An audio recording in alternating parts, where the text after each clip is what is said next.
Walmart is strange at night, but sometimes it gets terrifying. These are three true stories you won't forget.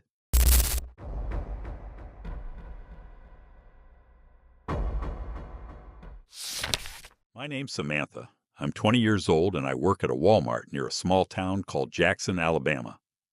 Since I'm not a full-time student, my manager would regularly schedule me for overnight shifts back when our store stayed open 24 hours a day. It's a super center, so there were still a few of us working during those hours. On this specific night, my shift was from 10 p.m. to 7 a.m. There were only a handful of us doing stock duties, plus one or two employees at the registers up front. Because our location is out in the rural parts of Alabama, we rarely saw customers during the late night hours. It was mostly used for restocking. I didn't know the other people working that night, but the store was so big that I probably wouldn't have run into them anyway. I started off the shift straightening up the men's clothing section, folding jeans, and organizing racks. I usually wore headphones since no one ever told me not to. At around 11:30 p.m., a man came into the jeans aisle. Not too strange. People still shopped until just before midnight. He asked me if we had a certain pair of jeans in another waist size. I apologized and told him everything we had was already out on the rack. He thanked me and turned away. As he placed the jeans back, we made accidental eye contact. It was a bit uncomfortable. Then he walked off, and I kept working. After some time passed, the place started to feel empty, like a ghost town. I think it was close to 1 a.m. when I moved over to the appliances section, going back and forth with boxes from the back. I brought a cart full of items and started stocking one of the aisles. Since the shelves were mostly empty, I could see someone in the next aisle watching me. But the moment I noticed, they turned away. I recognized his face. It was that same guy from earlier. How was he still in the store after all that time without being noticed? I pushed my cart past the next aisle, curious to see if he had anything in his hands. Nothing. He wasn't holding a single item. Something felt very wrong. I quickly finished stocking the shelf and wheeled the cart back to the storage area. I stayed back there for a while, honestly creeped out, thinking he may have been watching me longer than I realized. I distracted myself with my phone in the break room before deciding to finish the rest of my shift in a different part of the store. I headed to the grocery side and started filling crates in the dairy cooler, milk, yogurt, that kind of stuff. It took a while since I was checking expiration dates. Over the loud hum of the refrigerators, I heard the cooler door suddenly fly open. Through a gap between some boxes, I peeked toward the door. I swear, it was that same man. I quickly hid behind one of the lower shelves and shoved a big egg box in front of me. The noise from the fridges helped cover my movements. If you're wondering why I hid, it was already clear this man wasn't supposed to be there. Seeing him in the restricted employee area, in the cooler, I was sure something terrible was about to happen.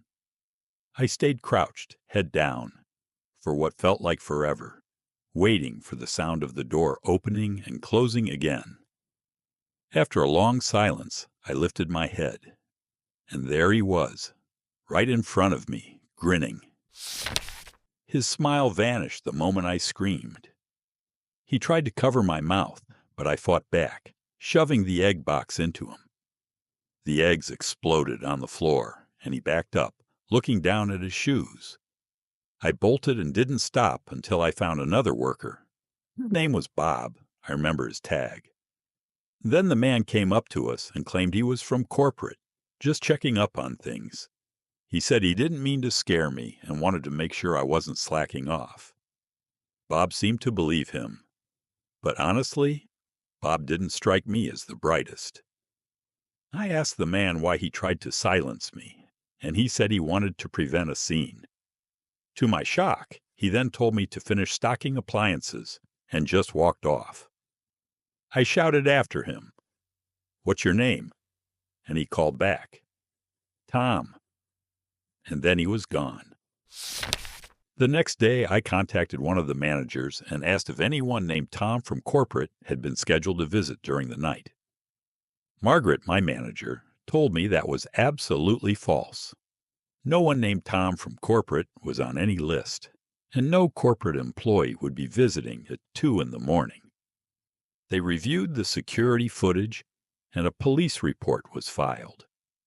It turned out the man had been secretly following me through the store for hours. After that, I told Margaret I couldn't do night shifts anymore, and she understood.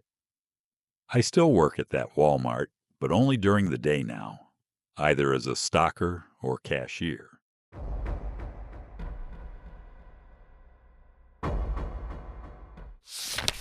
What's one place you can visit and encounter the most bizarre and unsettling individuals in society? I swear, every time I've stepped foot into a Walmart, I've spotted at least one person who's shockingly odd. And odd doesn't even begin to describe what I'm about to share. It happened the Thursday night before Black Friday. My local Walmart was staying open late, and around 11 p.m. I was browsing for a new laptop. I happened to grab the last one on the shelf that was marked with a special Black Friday discount. Just as I picked it up, this large, filthy-looking guy approached me and demanded he needed that laptop. Nervously, I told him it was the last one and apologized. That set him off. He started raising his voice and causing a scene.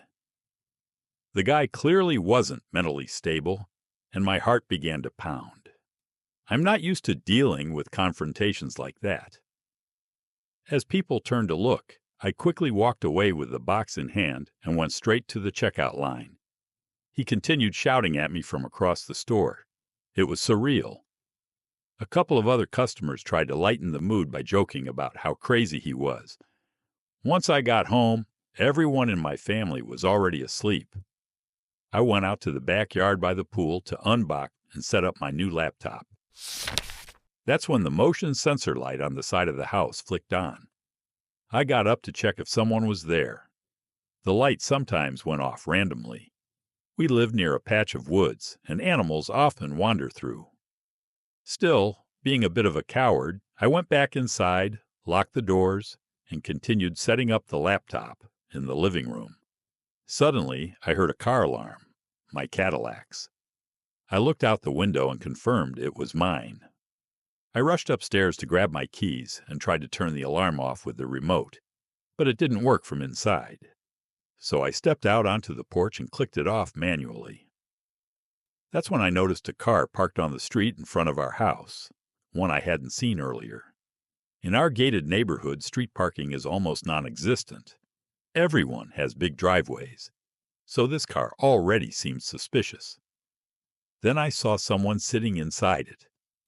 I rushed back into the house and locked the door. I told my mom I thought someone might be following me. My dad doesn't always stay with us due to family complications, and I really wished he'd been home that night. My mom, clearly alarmed, came downstairs with me. She peeked through the front door's peephole and gasped, covering her mouth in shock.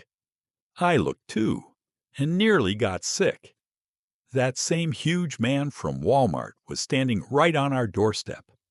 I whispered that I was sure he followed me home. Suddenly, the doorknob started to turn. He was trying to come in. When it didn't budge, he began pounding on the door. My mom screamed, and my younger sister rushed out of her room, panicking once she realized what was happening. The pounding stopped. Silence followed. Only my mom's voice speaking with 911 on the phone. A few minutes passed. My mom stayed on the line, and then a loud crash echoed from downstairs. The den window had been smashed. My mom and sister screamed, and I told them to run upstairs.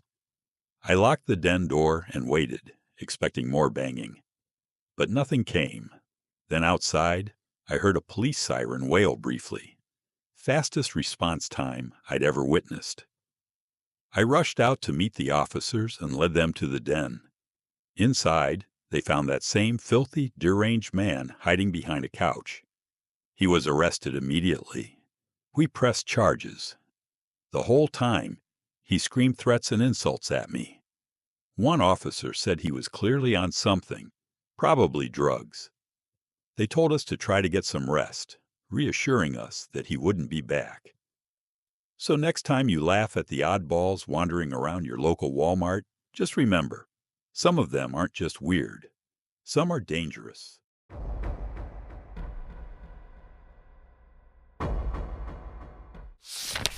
Working weekend night shifts at Walmart as a stocker was my second job while I was finishing college. I had student loans to pay, so I had to earn however I could. I didn't deal with customers. My job was to receive deliveries, do some warehouse tasks, and stock shelves during the closed hours. A typical shift would run from either 11 p.m. to 7 a.m. or from midnight to 7. It was Thursday night, July 9th, 2015. One I'll never forget. I was halfway through my shift in the electronics section when I noticed someone walking past the aisle I was in. That wouldn't usually alarm me, except there were only two other people working that night, Alvin and Bako. We all wore the same staff shirts and had clocked in together, but the figure I saw was dressed entirely in black. Curious, I walked to the end of the aisle and peeked around. No one was there.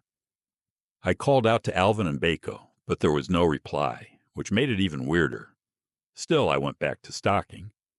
I'd been needing to pee for a while, but told myself I'd go once I finished that aisle. Seconds later, a loud crash rang out from a few aisles down. It made me jump. I rushed over and found a bicycle had been knocked off its hook. The hook was still secure. It seemed like someone had to have intentionally pulled it down.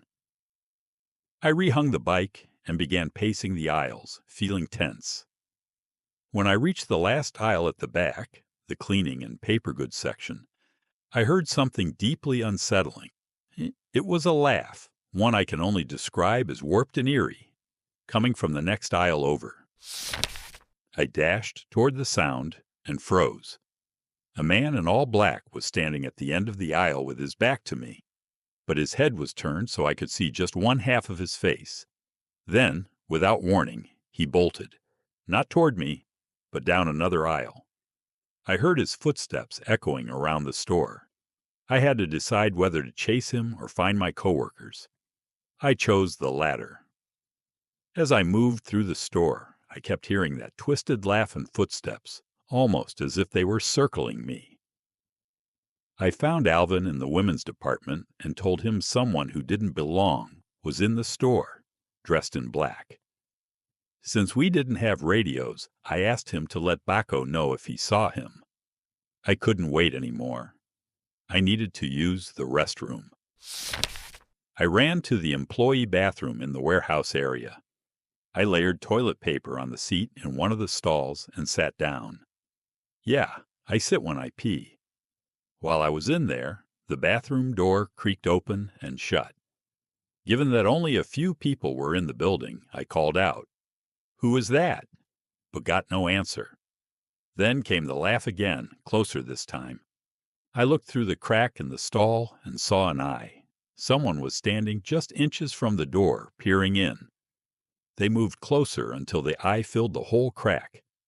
Then the whispering started, low, unintelligible, and distorted by the echo in the bathroom.